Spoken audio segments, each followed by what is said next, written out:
Welcome back to the second annual The Needleful Weekly. This is your weekly update on all things Needleful. For At the Ends of Eras, writing continues. I made the ending of the quest where basically you choose a person to accuse of murder, then you offer the motivation that they had, and you offer physical evidence. For example, maybe they owned a gun of the same caliber as a casing found at the scene. There are 5 people you can make the accusations against, but only 3 of them have enough evidence that you can actually put them away. To figure out which one of those actually did it takes a lot more work, and I think it's very unlikely for the player to figure out if they were correct until after they made the choice, which is my intention. There's a bunch of work still left on it, but one thing I'd really like to do is research more about real-world crime investigation, specifically in rural Afghanistan, which is what this area is broadly meant to be similar to.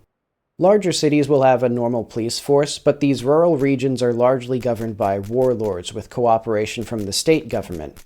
The big question is, what the hell is a warlord? This isn't like feudal Japan. They don't walk around with big swords or something. The definition on Wikipedia is a guy who governs a region.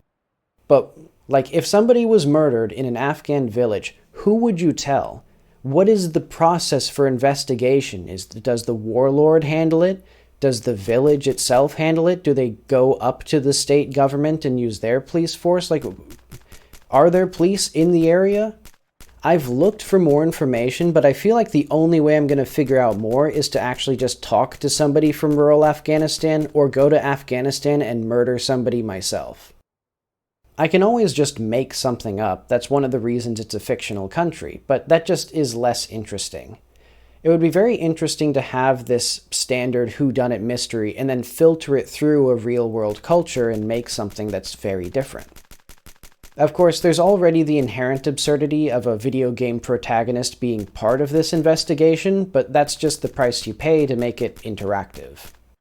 For Kitty Found a Camera, I've been doing architecture and interior decorating, mostly with white cubes, but I imagine what the white cubes will be, and it seems pretty cool, so that's that.